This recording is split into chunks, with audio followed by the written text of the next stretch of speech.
The assassin.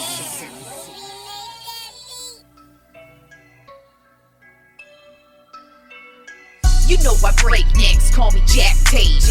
I have no regrets while your life is fading. I'm a crazy fuck equivalent to Satan. When I'm behind the mic, I feel like the greatest. You know I break necks, call me Jack Tate. I have no regrets while your life is fading. I'm a crazy fuck equivalent to Satan. When I'm behind the mic, I feel like the greatest. What up, y'all? You're listening to Sports Talk with Tropp, and I'm your host, Katie Tropp. Well, I am back from my vacation in Denver.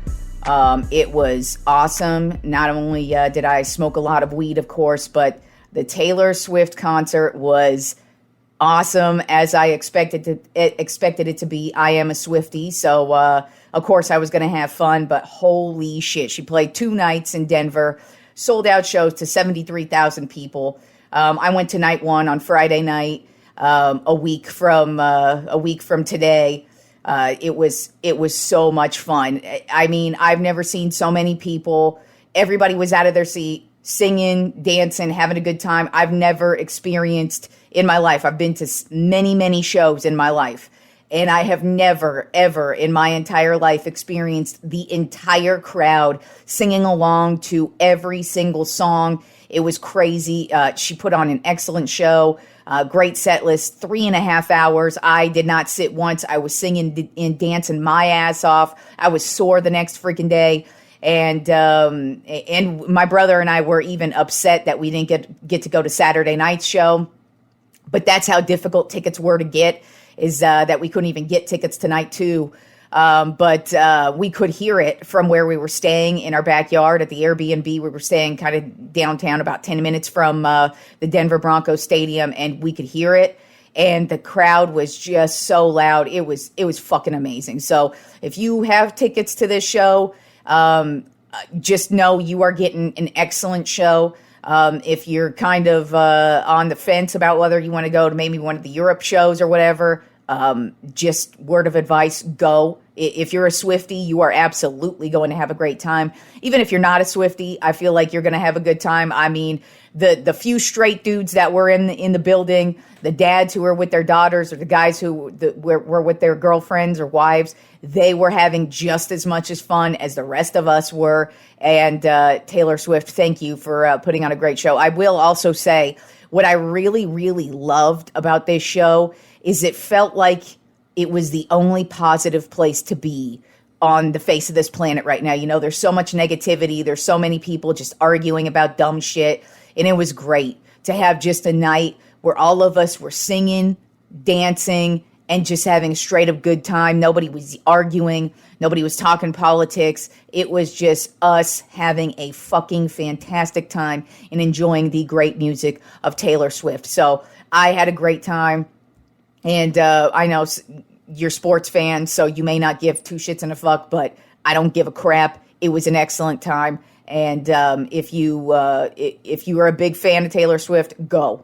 Do yourself a favor and fucking go to this show, because it was worth every second of my time last week. Now let's get to the sports. We did have a few things happen in the NFL this week. As a matter of fact, training camps kicked off this week. Not all of them, a few kicked off this week, but as the days roll on, more and more will begin. So the best time of year, football season, is about to hit. And so let's talk about what happened this week. So wide receiver DeAndre Hopkins, obviously the biggest guy out on the free agent market left. He ended up signing with the Tennessee Titans this week. I think that's a good move for both him and the team. DeAndre Hopkins isn't exactly what he used to be, but I still think he's going to give you some juice. I still think he's a top wide receiver in the league. And that's what the Titans have been missing ever since they traded away Brown to the Philadelphia Eagles last year. They definitely were missing something at the wide receiver position. So definitely DeAndre Hopkins is going to give them a boost. And I think this is a good move for both the Titans and for DeAndre Hopkins. Then I also saw an interesting article. Don't know how much I believe it, but it wouldn't be that shocking. But apparently Bill Belichick is on the hot seat this season. Now, granted, the New England Patriots have not been a good team since they decided to let Tom Brady go to the Tampa Bay Buccaneers.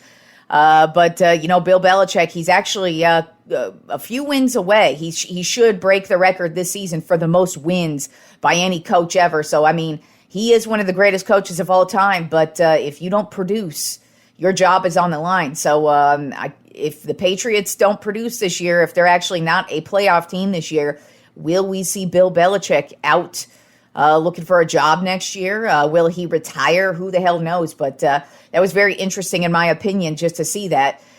Because these days, the NFL, doesn't matter how legendary you are. If you don't produce the wins, you don't produce the Super Bowls, you don't make the playoffs, it's a sayonara sucker to you. So we'll see what happens with Bill Belichick. If the New England Patriots are not a good team this year, is he going to get fired? We shall see. In more interesting news, the New York Giants and Saquon Barkley were not able to come to an agreement on a contract extension for this year. They did place the franchise tag on him, but just because they did that doesn't mean he's going to play. And he even said there's a good possibility that he may sit out some games this season. He even said he might pull a Le'Veon Bell, which is just something I've mentioned numerous times on the show. That was one of the biggest mistakes, in my opinion, was Le'Veon Bell sat for the entire season when he was with the Pittsburgh Steelers many years ago. And it was even funny, too, because an article came out this week, an interview with Le'Veon Bell, who said the biggest regret he has made in his life is holding out for the Pittsburgh Steelers that year. So I don't know if it would turn out to be that big of a regret for Saquon Barkley, but it probably will. But also, I think the Giants were dumb for giving Daniel Jones the big contract and franchising Saquon. I felt like they should have done the exact opposite, because if the Giants don't have Saquon Barkley, good luck with Daniel Jones. He's not that good of a quarterback. The only reason why he looked pretty decent is because Saquon Barkley had a damn good season last year. So I don't think it will work out for either party in this instance. If Saquon does end up sitting, I think the Giants will suffer, but I also think Saquon will suffer as well. But he also won't be getting injured. He will be sitting out and saving his body, and who knows, maybe they'll trade him.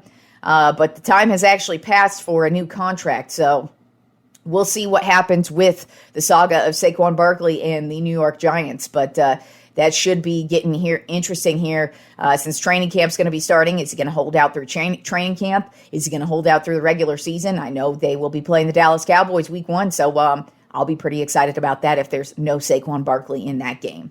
Then it's also official. As of yesterday, the Washington Redskins football team Commanders have finally been sold. They were sold for $6 billion. The sale was approved officially by all the NFL owners yesterday.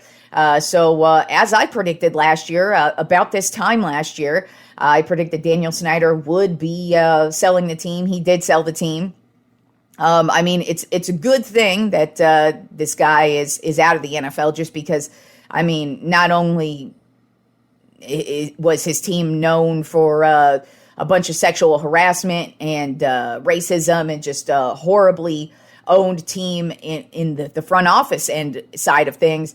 But I mean, the Washington Redskins used to be one of the most storied franchises in football. I mean, they used to, every year they were a powerhouse team. They would go to the playoffs. They've won multiple Super Bowls. They have multiple Hall of Famers. This is a team that is very historic. And ever since Daniel Snyder took over, they have been a historically bad team. They haven't been able to get a new stadium. They just have had the issues with the team name and all of that. And then, of course, all of the sexual harassment, the many lawsuits, and just Daniel Snyder has been a joke of an owner. So it is nice to get him out of here, even though he's getting a huge return on investment. I believe he only paid something like $500 million for the team, and he sold the team for $6 billion. Granted, yes, he's not going to get all $6 billion, but he definitely walks away with a huge return on investment in this. So, well, yes, he does not have a football team. It's just another scumbag getting even more rich. So it's not like he's going to be drowning in his sorrow. He's got plenty of $100 bills to wipe his tears away. So he's not going to be suffering anything. But we'll see what the Washington Commanders have in store. Their new owner, unfortunately, said yesterday there's a possibility that we could go through yet another new team name with this stupid, idiotic team. It's like, come on, y'all. It's the Commanders. Let's not go through this again. He said he may change it just because they want to get rid of the stain of Daniel Snyder. The way I see it is we've already had to go through this just recently, too. This isn't something that we went through like 20 years ago. This has been going on for the last like fucking 5 years, the team name change. I feel like we should just settle on the Commanders. It's a terrible name. Daniel Snyder was a terrible owner, but come on. We don't need a fourth fucking team name for me to add to this already joke of a team, Washington Redskins football team Commanders. I don't need to add that in there. Let's just stick with the Commanders because, come on, we don't need to go through that again. All right, and, since we're closing in on the regular season, I did want to talk a little bit of football topics. So this week, I'm going to do the most improved teams. Basically, I'm going to pick a team that I feel like has improved the most out of each division in the league. So let's begin with the AFC East. I feel like the most improved team in that division is obviously the New York Jets. They traded for Aaron Rodgers, a Hall of Fame quarterback who's got an amazing resume. He's absolutely going to turn this team around into a contender. Who knows if they actually have Super Bowl aspirations this year. I mean, they are in a difficult division. They are also in the AFC. But at the same time, Aaron Rodgers really hasn't lost a step. And he's definitely improved this team for the better. So whether or not they're a Super Bowl contender remains to be seen. But they definitely are the most improved team in their division. By the way, when I'm talking about these teams, that doesn't necessarily mean I think they're going to be a Super Bowl contender or that they're even going to be a good team. It just means that they are most improved in the offseason. So let's move on to the AFC North. Shut up!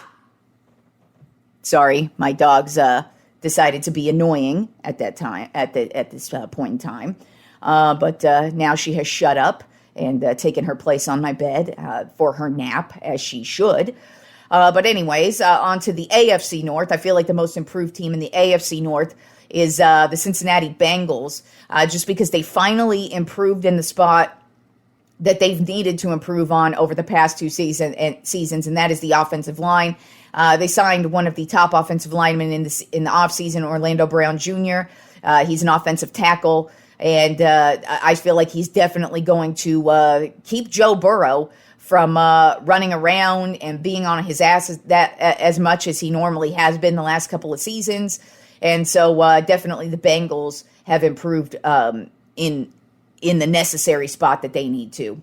Then in the AFC South, I feel like the most improved team is the Tennessee Titans. I mean, really, I could have picked any team because all of these teams are pretty much terrible.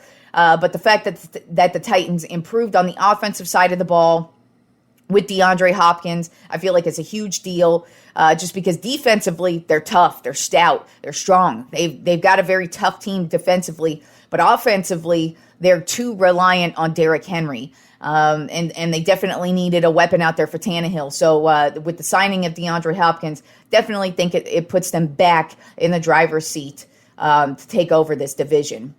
And then in the AFC West, I feel like the most improved team is definitely the Denver Broncos. They have a whole new head coach with Sean Payton, and that's just definitely going to turn things around. You know, they traded for Russell Wilson last year. The season was a pretty awful season for them, but I mean, they really couldn't get it together at all. I think Sean Payton gives them an identity, and they may not be a Super Bowl bound team this year, and they're definitely in one of the toughest divisions. I mean, you've got obviously the Super Bowl champions, the Kansas City Chiefs there. Then, of course, you have the Los Angeles Chargers, who have just been a surging team, and then you've got the Raiders as well, who aren't a powerhouse team, but you never know what they're going to do. And then, of course, you got the Broncos. So I feel like the Broncos definitely made a big splash by signing Sean Payton in the offseason as the coach, and he should definitely turn this team around in a positive direction. And then turning over to the NFC side of things, the NFC East, unfortunately, in my opinion, I think the most improved team in the NFC East is the Philadelphia Eagles. Ugh. I mean, they had such a good draft, and they just only added more and more pieces that they needed to on the offensive side of the ball. And they even got better with the ground attack, which says a lot because they had the top ground attack last year. And they ended up trading for the running back from the Detroit Lions, DeAndre Swift, who he's definitely had his share of injuries, but he's not going to be the primary back. And so I kind of feel like he's going to be a big weapon for the Eagles this season. Then the NFC North, I feel like the most improved team is the Detroit Lions. They made some small moves this offseason, but I think the best move they made was signing cornerback C.J. Gardner-Johnson, who actually led the league last year in interceptions. So he's a ball hawk. He's definitely going to bring some oomph to this defense, which is what they definitely need. And I feel like the NFC North is completely up for grabs, really for any team, just because now that Aaron Rodgers has been traded away from the Packers, it really just puts everything up for grabs in this. And the Lions are definitely a team that could potentially win the NFC North. Then the NFC South, I feel like the most improved team is the New Orleans Saints because they picked up Derek Carr in the offseason. Their biggest glaring hole, of course, has been the quarterback position because Drew Brees retired a couple of seasons ago. Last year, it was just awful for them. They battled through the injuries. So now they have a much more reliable quarterback, a quarterback who really I don't feel like has gotten a chance. You know, he played for the Raiders, so you only get what you get with the Raiders, and it really wasn't a good time for him. He had multiple offensive coordinators throughout his time, and they were never a consistent team. So it should be nice for him to have a solid foundation. They've got Kamara in the backfield. They've got an okay offensive line. They've got Michael Thomas. Things are working out with him in the offseason at wide receiver. And then, of course, their defense is pretty damn good. So I feel like the Saints made a huge turnaround by picking up Derek Carr in the offseason. And then last but not least, in the NFC West, I feel like the team that made the most improvements for the Seattle Seahawks. Not only did they re-sign Geno Smith, who had a breakout year for them, but then they picked Bobby Wagner back up. You know, he was gone last year. I feel like they were missing that leadership role from him. And he ended up getting released by the Los Angeles Rams. And so he ended up going back to the Seahawks, and I feel like the Seahawks are the most improved team in the NFC West. So as I said, training camps have already kicked off this week. So as the days roll on, we're going to see more and more teams kicking off training camps, and that is an exciting thing for all of us football fans. But let's get to baseball, which of course has begun its second half push. On Tuesday, we had a crazy offensive night in baseball. Actually 4 games, both of the teams in each game scored at least 10 runs. That's the first time that's ever happened in baseball since July 4th of 1894 and July 9th of 1894. So it hasn't happened since the 1800s when 4 games where both teams scored over 10 runs. So we had the New York Mets beat the Chicago White Sox in an 11-10 game. Then the Arizona Diamondbacks beat the Atlanta Braves in a crazy 16-13 game that was just a back and forth affair where Arizona just got the better of the Braves. Then the Kansas City Royals beat the Detroit Tigers 11-10, and then my San Francisco Giants beat the Cincinnati Reds 11-10. So it was a crazy night on Tuesday for baseball. And then on Wednesday, the Seattle Mariners got some bad news.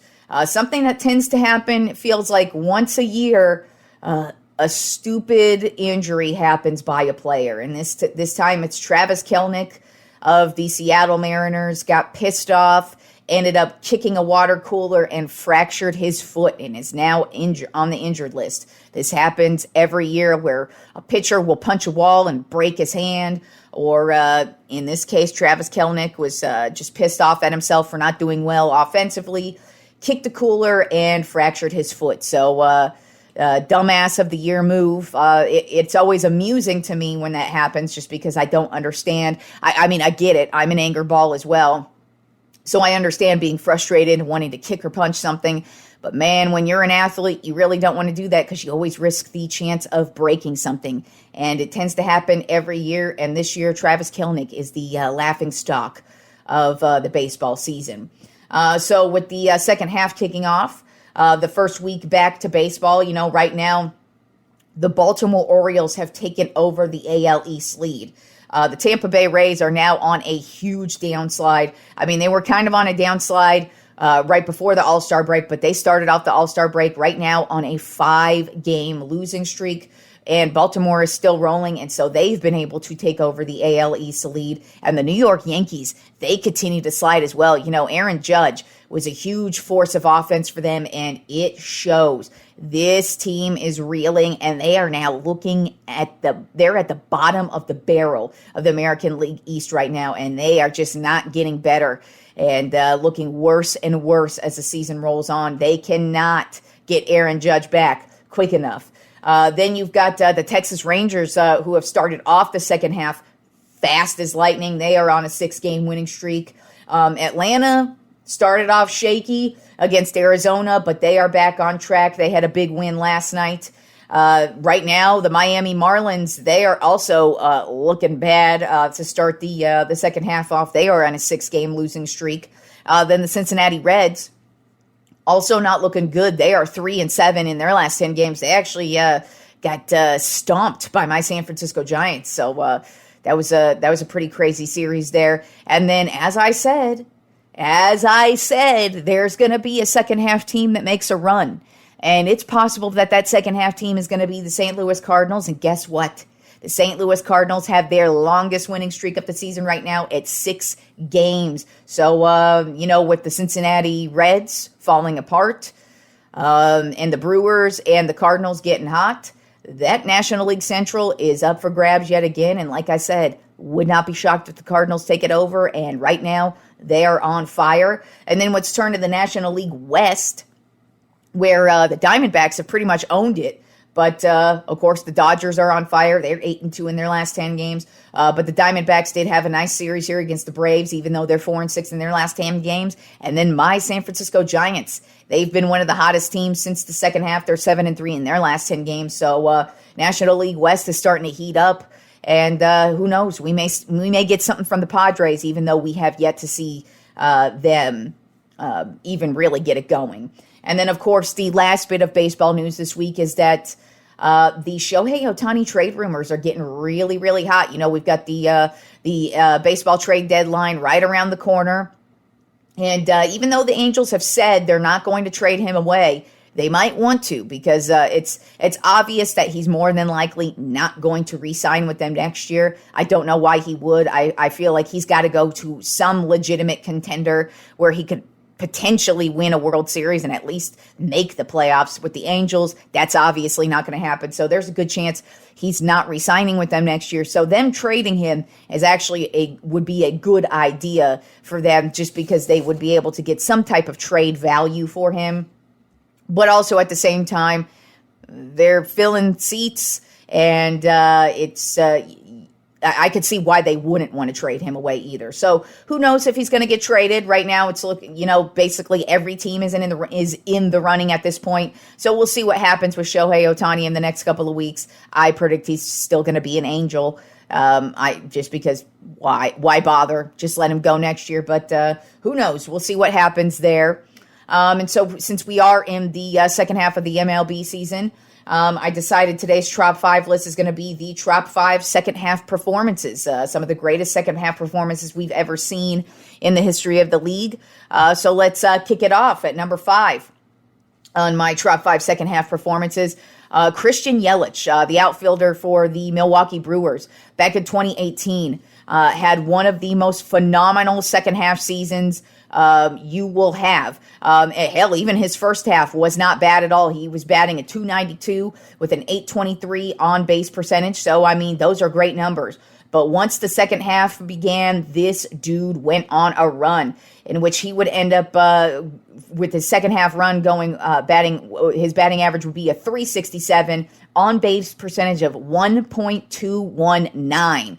He ended up hitting for the cycle twice against the Cincinnati Reds, both on August 29th and September 17th. Yeah, you heard that right. He hit for the cycle against the same team on 2 separate occasions, becoming the 5th player in AL or NL history to achieve that feat multiple times during one season, and becoming the only player ever to do it against the same team. And after the break, Yelich actually ended up having 25 home runs. 5 of those came during an 8-game season-ending winning streak that would send the Brewers into the playoffs and past the Cubs for their division crown that season. And it just was a phenomenal year for him. Like I said, he would end up winning the NL MVP that year, and it was just a historic second-half run for Christian Yelich. Then at number 4 on my top 5 second-half performances, George Brett, third baseman for the Kansas City Royals back in 1980. Actually, on June 10th, he would actually end up tearing a ligament in his left foot, which ended up causing him to miss a month of action. But he would return on July 10th for a second-half run to remember.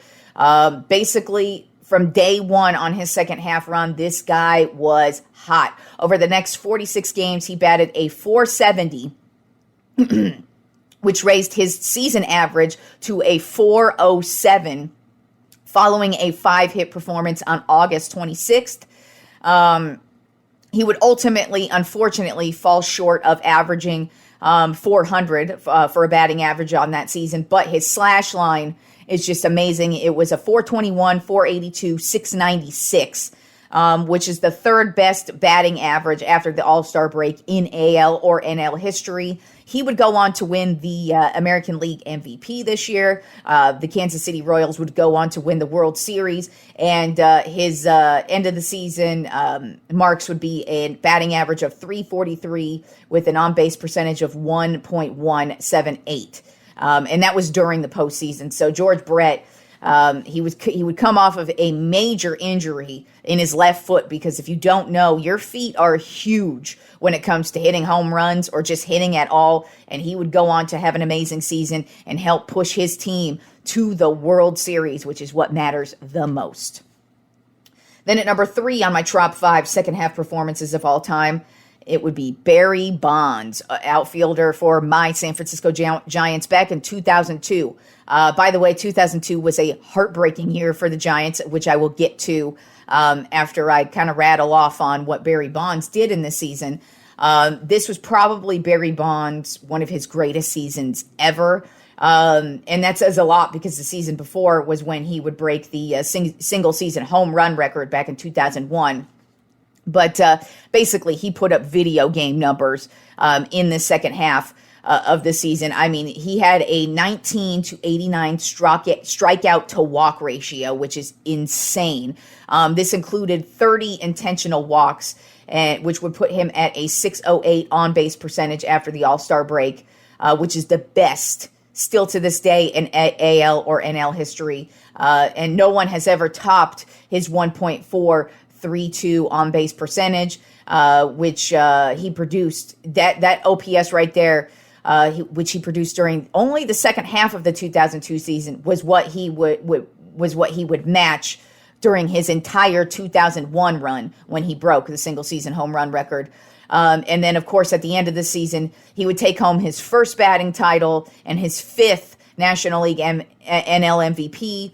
And the Giants would ultimately end up in the World Series this year. But as I said, it was a heartbreaking year, because they almost had the World Series in hand. And they just gave it up to the at the time, the Anaheim Angels, in a just heartbreaking fashion. They just gave it up. Home run, and just would lose. And luckily, about 8 years later, they would go on a three winning World Series streak there, which was nice to erase this 2002 year. But it still stings even thinking about the 2002 World Series that the Giants just completely gave up in the end. But anyways, it was a great season from Barry Bonds himself, and one of the craziest second half runs of all time. Then at number 2 on my top 5 second half performances, Joe DiMaggio, outfielder for the New York Yankees in 1937, had one of the greatest second half runs of all time. for one of the greatest baseball players of all time. And it's crazy, too, just because it was a big year for some other players. Hank Greenberg had 110 runs for the Detroit Tigers that year. Lou Gehrig would have a 1.10 on-base percentage after the break. But it was all about Joe DiMaggio, who just outshined everybody in this season. He would actually end up having scored the most runs with 89, and then the most total bases with 248 after the All-Star game in history still. He also ranks third in second half extra base hits with 59 and tied for third in RBIs with 99. And it just really set the tone for this New York Yankees team, but also during this second half run, he would become the second player in AL or NL history to record a 2-home run cycle. So Joe DiMaggio, one of the greatest players of all time, would make one of the greatest second half runs of all time. But number one on my top 5 second half performances of all time is Sandy Koufax, the starting pitcher of the Los Angeles Dodgers in 1965. This guy had a second half run of second half runs. I mean, when I was looking up second half runs, I was like, holy shit. Number one is just easy. Nobody even came close to what Sandy Koufax did in 1965 for the second half run.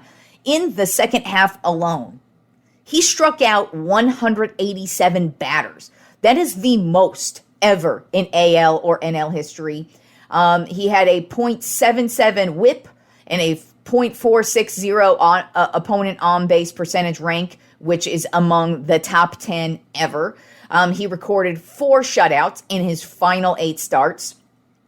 One of those was a perfect game against the Chicago Cubs on September 9th.